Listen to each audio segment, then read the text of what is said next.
कहानी की शुरुआत में हमें दिखाया जाता है कि सारे ग्लेशियर पिघल चुकी हैं और अब पूरी धरती पर पानी ही पानी है। समंदर का लेवल 25,000 फीट बढ़ चुका है और जो लोग बच चुके हैं वो समंदर में तैरती हुई बस्तियों में रहते हैं। उन्होंने इस वातावरण में अपने आप को ढाल लिया है, लेकिन एक मैथोलॉजिकल थ्योरी है जिसकी मुताबिक ओशन के अंत में एक ड्राई लैंड है और ये सब वहाँ तक पहुँचना चाहते हैं। यहाँ पर एक आदमी को दिखाया जाता है जिसका नाम मैरिनर है। उसके पास एक बोट है और वो एक डिब्बे में टॉयलेट करता है, उसे एक मशीन में डालता है और वो साफ हो जाता है। उसके बाद वो उस पानी को पी लेता है क्योंकि समंदर का पानी नहीं पिया जा सकता और इस वक्त पानी की कीमत बहुत ज्यादा होती है। तभी मैरिनर को अपने सामने एक नाव दिखती है, उसमें एक आदमी होता है। मैरिनर उसे बोलता है कि बंजारे मिलते हैं तो आपस में सामान की अदला बदली करनी होती है। वो कहता है कि मुझे कुछ नहीं चाहिए, अभी अभी मैं एक जल बस्ती से आया हूँ, वो यहाँ से 8 दिन की दूरी पर है। तभी उन्हें 2 लोग दूर से आते हुए नजर आते हैं। इन्हें स्मोकर्स कहा जाता है और ये सब लोगों को मार देते हैं। और जैसे ही वो दूसरा आदमी उन स्मोकर्स को देखता है तो मैरिनर को उसके कुछ फल दिखाता है जो उसने उसकी नाव से चुरा लिए थे। वो कहता है कि तुम यहाँ से कभी नहीं निकल पाओगे क्योंकि उसकी नाव खराब होती है और वो वहाँ से निकल जाता है। मैरिनर एक हैंडल को खींचना है और तभी उसकी नाव में बड़े बड़े पर्दे लग जाते हैं। दरअसल उसकी नाव काफी एडवांस होती है। इस नाव को ट्रिमरन कहा जाता है और अब उसकी नाव स्पीड में चलना शुरू हो जाती है और जो उसके फल चुराकर भाग रहा होता है वो उसकी नाव का पर्दा तोड़कर आगे निकल जाता है और पर्दा टूटने के बाद उसकी नाव की स्पीड कम हो जाती है और पीछे से जो स्मोकर्स आ रहे थे वो उसे मार देते हैं। लेकिन मैरिनर वहाँ से बचकर निकल जाता है और वो उस जल बस्ती तक पहुँच जाता है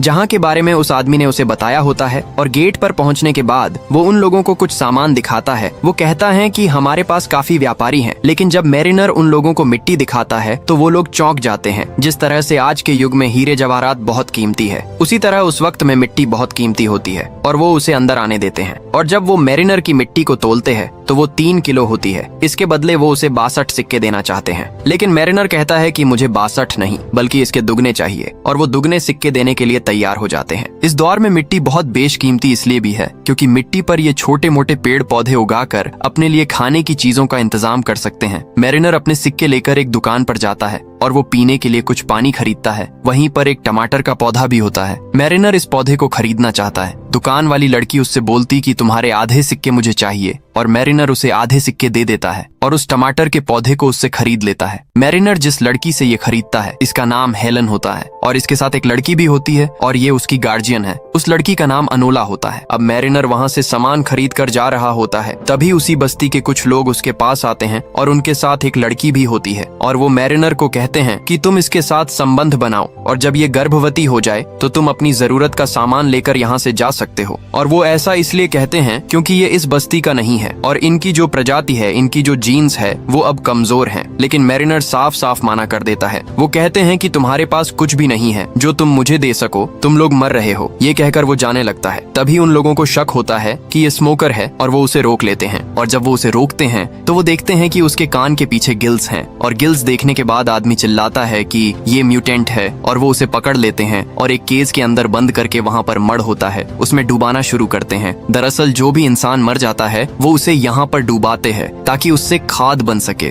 लेकिन इससे पहले कि मैरिनर उसमें डूबा पाता, इनकी बस्ती पर स्मोकर्स हमला कर देते हैं। यहाँ पर एक आदमी होता है जिसका नाम ग्रीगोर होता है। ये एक इन्वेंटर है और इसके पास उड़ने वाला बलून होता है। हेलन और अनोला को भी वो अपने साथ ले जाना चाहता है, लेकिन इससे पहले कि हेलन और अनोला उस बलून तक पहुँचती, बलून उड़ जाता है। तभी वो नीचे देखती है कि मरीनेरे डूब रहा है, वो केज के अंदर बंद है। वो भागकर वहाँ पर जाती है और वो कहती है कि अगर मैं तुम्हें छुड़ाऊंगी तो तुम हमें अपने साथ लेकर जाओगे। वो कहता है कि हाँ। वो उसे छुड़ाती है और इसके बाद ये तीनों के तीनों यहाँ से निकल जाते हैं और स्मोकर्स इनकी बस्ती को तबाह करके उस पर कब्जा कर लेते हैं। इनका जो सरदार होता है जिसका नाम डिकन है, वो कहता है कि मुझे वो टैटू वाली लड़की चाहिए। दरअसल ये इनोला के बारे में बात कर रहे होते हैं। इनोला की बैक पर एक टैटू होता है और इनका मानना ये था कि वो ड्राईलैंड तक का नक्शा है, इसीलिए इन्होंने इस बस्ती पर हमला भी किया होता है। यहाँ पर 3 तरह के अलग अलग समूह हैं। एक स्मोकर्स जो लोगों को मारते हैं, उनकी बस्तियों पर हमला करते हैं। दूसरे हम इंसान जो समुद्री बस्ती में एक साथ रहते हैं, चीजों को खरीदते हैं और बेचते हैं। और तीसरे वो होते हैं जिन्हें म्यूटेंट कहा जाता है, जिनके कान के पीछे गिल्स होते हैं जैसे मछली के होते हैं, जिसकी वजह से ये पानी के अंदर भी सांस ले सकते हैं। और मैरिनर भी एक म्यूटेंट है। मैरिनर हेलन को बोलता है कि हमें इनोला को मारना होगा क्योंकि हमारे पास इतना पानी नहीं है कि जिस पर 3 लोग जिंदा रह सके। दरअसल यहाँ पर पानी की कीमत बहुत ज्यादा है क्योंकि समंदर का पानी ये पी नहीं सकते और पानी का कोई भी और स्रोत इनके पास नहीं होता। हेलन हेलन ने उसे मना कर दिया। वो कहती है कि ये सिर्फ एक बच्ची है। मैरिनर कहता है कि बिना पानी के तुम दोनों मर जाओगे, इससे बेहतर है कि एक पहले मर जाए। लेकिन बाद में हेलन उसे मना लेती है और मैरिनर उस बच्ची को नहीं मारता। वही दूसरी तरफ दिखाते हैं कि स्मोकर्स का जो लीडर है, जिसका नाम डिकन है, वो कहता है कि मुझे किसी भी कीमत पर वो टैटू वाली बच्ची चाहिए, क्योंकि ये ड्राई लैंड तक जाना चाहता है और इसीलिए वो अपने आदमियों को एक प्लेन पर मैरिनर के पीछे भेजता है और वो लोग उस तक पहुंच जाते हैं। वो उन पर हमला कर देते हैं। वो बोलते हैं कि बच्ची को मत मारना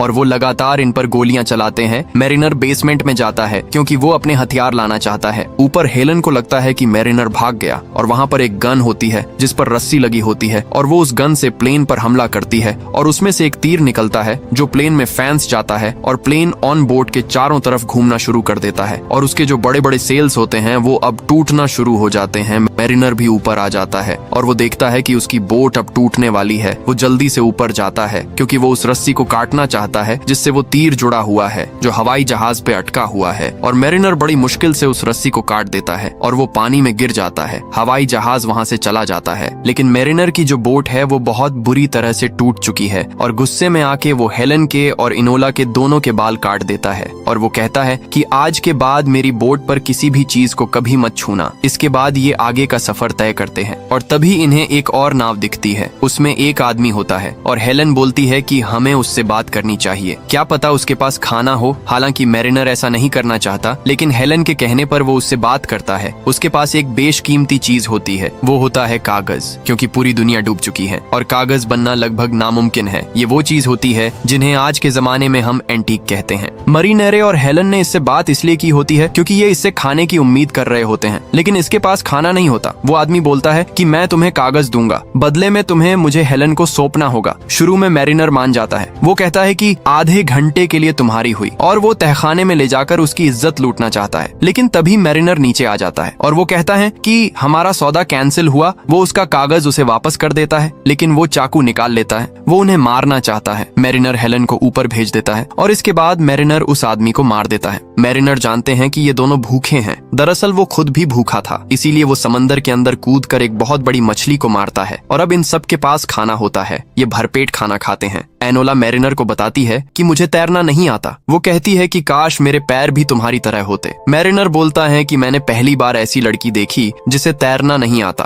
क्योंकि यहाँ पर इस दुनिया में सबको तैरना आता है। हेलन बताती है कि मैं उसकी माँ नहीं हूँ, मैं उसकी गार्डियन हूँ और धीरे धीरे साथ रहने के बाद, बातें करने के बाद इनकी दोस्ती होना शुरू हो जाती है और मैरिनर इनोला को तैरना भी सिखाता है। जहाँ वो कुछ वक्त पहले इनसे नफरत करता था, इनके साथ नहीं रहना चाहता था, अब सब ये एक दूसरे की दोस्त बन चुके हैं। इसके बाद ये नाव के ऊपर आ जाती है और तभी ये देखते हैं कि सामने एक बहुत बड़ी नाव होती है और ये एक तरह की चौकी होती है जहाँ पर सामान खरीदा और बेचा जाता है और वो अपनी नाव को उस तरफ ले जाता है। लेकिन जब वो दूरबीन से देखता है तो वो देखता है कि उस चौकी पर पूरी तरह से स्मोकर्स का कब्जा होता है। दरअसल डीकन अपने आदमियों के साथ यहाँ पर पहुँच जाता है क्योंकि वो इनोला को, जिसकी पीठ पर सूखी धरती का नक्शा है, उसे हासिल करना चाहता है। लेकिन मैरिनर बड़ी चालाकी से, बड़ी बहादुरी से यहाँ से निकल जाता है और उसे अब शक हो जाता है। वो कहता है कि वो लोग हमारा नहीं बल्कि इनोला का पीछा कर रहे हैं और उसकी पीठ पर जो टैटू है उसका मतलब क्या है। हेलन बताती है कि ये ड्राईलैंड का नक्शा है, यानी सूखी धरती तक पहुँचने का रास्ता।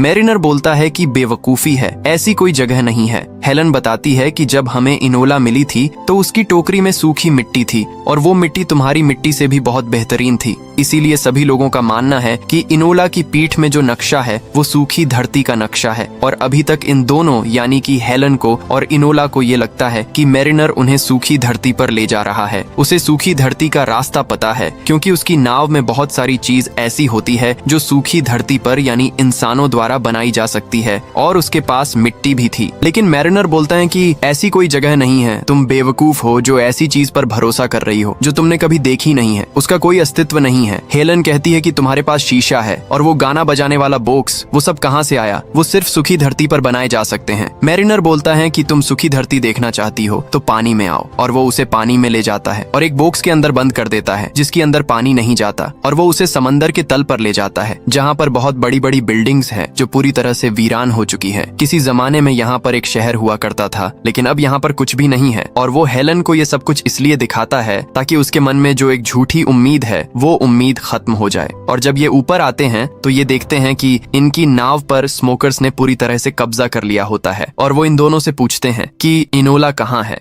दरअसल इनोला उन्हें देखकर नाव में कहीं छुपी होती है। वो कहते हैं कि अगर तुमने नहीं बताया तो हम तुम दोनों को मार देंगे, और ये दोनों नहीं बताते। हालांकि हेलन ने इनोला का पैर देख लिया होता है, लेकिन फिर भी वो नहीं बताती क्योंकि वो जानती है कि स्मोकर्स पर भरोसा नहीं किया जा सकता। डिकन बोलता है कि अगर ये नहीं बता रहे तो इन दोनों को मार दो, और इससे पहले कि ये उन दोनों को मारते, इनोला आवाज लगाती है। वो कहती है कि नहीं, और वो बाहर आ जाती है। और अब इनोला स्मोकर्स के कब्जे में आ जाती है, और स्मोकर्स का जो लीडर होता है वो बोलता है कि इन दोनों को, यानी कि हेलन को और मैरिनर को मार दो। लेकिन इससे पहले कि वो उन्हें मारते, वो दोनों के दोनों पानी में कूद जाते हैं। पर हेलन पानी के नीचे सांस नहीं ले सकती क्योंकि वो इंसान है, लेकिन मैरिनर ले सकता है क्योंकि उसकी गिल्स हैं। इसीलिए वो अपने मुंह से हेलन को सांस देता है, और बहुत देर के बाद ये पानी के ऊपर आते हैं। और जब ये ऊपर आते हैं तो ये देखते हैं कि स्मोकर्स ने मैरिनर की नाव को पूरी तरह से तबाह कर दिया होता है। और इस बात से मैरिनर को बहुत दुख होता है, लेकिन अब हेलन मैरिनर की इंसानियत, उसकी अच्छाई से प्यार करने लगती है, और ये दोनों एक दूसरे के करीब आ जाते हैं। और जब हेलन सो रही होती है तो मैरिनर नीचे जाता है क्योंकि उसका वहाँ पर सामान होता है, और वहाँ पर वो कागज भी होते हैं जो उसने उस इंसान से छीना था जो रास्ते में उन्हें एक बोट पर मिला था। और उस कागज पर एक आइलैंड का चित्र होता है जहाँ पर बहुत सारे पेड़ होते हैं, और इनोला ने भी एक कागज पर उसी तरह के पेड़ का एक चित्र बनाया होता है। और मैरिनर समझ जाता है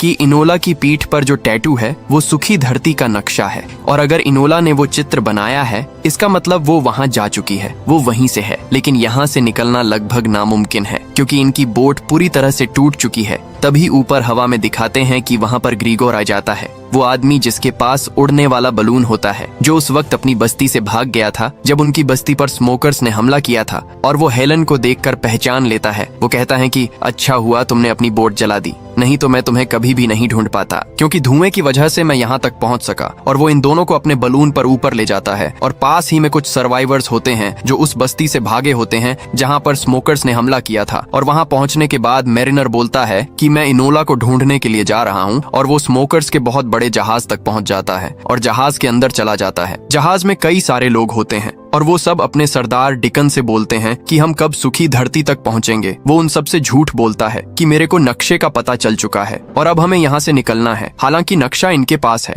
लेकिन डिकन या किसी और को ये नहीं पता कि इस नक्शे में रास्ता किस तरह से देखा जाए। लेकिन उसके झूठ से सब के सब नीचे बेसमेंट में चले जाते हैं और चप्पू चलाना शुरू करते हैं और उस विशाल जहाज को यहाँ से आगे ले जाते हैं। तभी ये दिखाते हैं कि डिकन के सामने मैरिनर आ जाता है और उसके पास गन होती है। वो बोलता है कि मुझे ये लड़की चाहिए। डिकन बोलता है कि अब तुम यहाँ से जिंदा वापस नहीं जा सकते। तभी मैरिनर अपने अंदर से एक जलती हुई मशाल निकालता है और उसके सामने तेल के कुएं का एक पाइप होता है और वो उसके अंदर डाल देता है और एक जोरदार ब्लास्ट होता है और उसके बहुत सारे लोग यानी कि बहुत सारे स्मोकर्स मारे जाते हैं। और मैरिनर उस जगह पर जाता है जहाँ पर इनोला है और जब वो ऊपर पहुँचता है तो वो देखता है कि डेकन उसे लेकर नीचे जा चुका होता है और अपने प्लेन पर उसे उड़ाकर ले जा रहा होता है। लेकिन वो उसके प्लेन पर रस्सी अटका के उसका प्लेन क्रैश कर देता है और उसका प्लेन वही शिप पर गिर जाता है। अब ये विशाल शिप डूब रहा है, लेकिन इससे पहले कि ये पूरा शिप पानी में समा जाता, वहाँ पर हेलन और ग्रीगोर उड़ने वाले गुब्बारे पर वहाँ तक पहुँच जाते हैं और वो नीचे रस्सी फेंकते हैं और उस रस्सी की मदद से मैरिनर और इनोला ऊपर उड़ने वाले गुब्बारे पर आ जाते हैं। और तभी नीचे जहाज पर एक बहुत बड़ा ब्लास्ट होता है और जितने भी स्मोकर्स होते हैं लगभग सभी मारे जाते हैं, लेकिन डिकन अभी भी बचा होता है और वो नीचे वाटर स्कूटर से ऊपर गोली चलाता है। ये गोली वो इनोला को मारना चाहता है, लेकिन इनोला को गोली नहीं लगती, उसकी साइड में लगती है और वो गुब्बारे से नीचे पानी में गिर जाती है।